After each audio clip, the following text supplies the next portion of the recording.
Hello everybody, it's Tim here again, here with another review, this time for Chucky episode 4. Now, Chucky episode 4 here, this episode, I'd go ahead and rate it. I'd give it 2.5 out of 4. I thought it was alright. I liked it overall, but this didn't really feel like Chucky. This episode was more just a Jennifer Tilly centered parody, really, to be honest. You got Glenn and Glenda finally coming back into the show, into the Chucky franchise. I'll say this, the actress who plays Glenn and Glenda, she does a good job. She's fine. Um, Overall, though, once these characters do show up, this episode is extremely campy, and sometimes it works once you adjust to it and get into it, and other times it just feels a little bit too goofy. Pretty much, you got Joey Pants from Bound, and you got Gina Gershon from Bound, who are like the lesbian and like guy lover or whatever in that movie.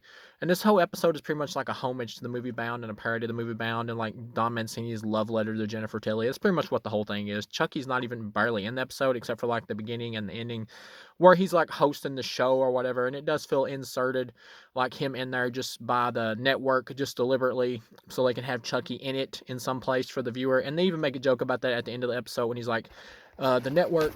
Sorry about that. I lost the phone there for a minute. But yeah, at the end of it, they make a joke about it, like where Chucky's like, "Yeah, the network thought that maybe the audience missed yours truly, so here I am in the episode." And I only get 10 fucks each episode. And then he's got like this hot chick who's like supposed to be like a WWE superstar chick or something, I think. And he brings her out there and he shows like a flash to where she was talking about, I always wanted to be killed by Chucky on camera. And then he actually kills her and says the F word like 10 times while he does it. That was pretty funny. Overall, though, like the acting in this, it is good. It's set up pretty much to be like kind of like a parody of Bound, or yeah, like a parody of Bound, and like also a homage to like the movie Clue and stuff. Or like trying to solve who's the murderer, like going around killing people with and who killed Joey Pants and who killed the butler, and then come to find out it was actually Gina Gershon who killed Joey Pants because she was jealous because she wanted to get with Jennifer Tilly, and apparently Jennifer Tilly had also been sleeping with Joey Pants. So yeah, it's all pretty much just a comedy episode, and you find out that Glenda and Glenn are actually working to get Nika out of there, and Glenn's like the nice one still, just like he was in Seed of Chucky.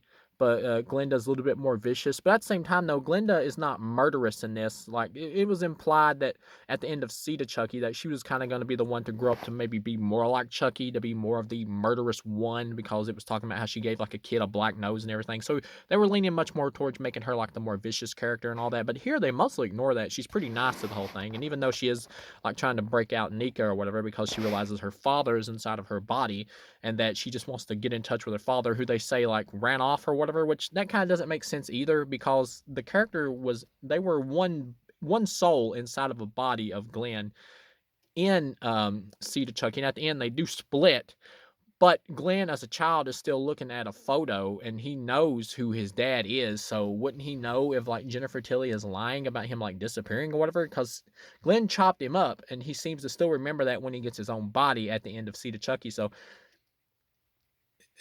the idea that Jennifer Tilly told him that he like ran off or whatever doesn't really make much sense. So there's kind of some continuity errors there. But yeah, overall at the end, Glenda like breaks out Nika because she wants to rescue her father and to get to know him and everything, I guess, and takes Nika out of there, and she runs off with her, and Glenn stays there to comfort Jennifer Tilly, who's like having a mental breakdown now.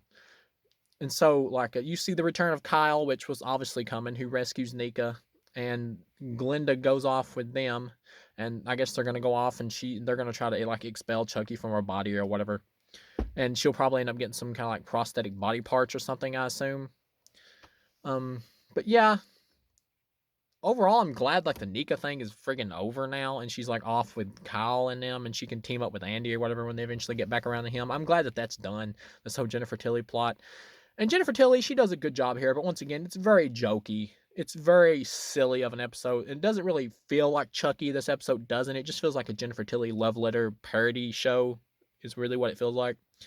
And in that instance, it's all right. It's a likable enough, all right, time waster episode. It's completely fine. So thank you guys for watching, and I'll see you again.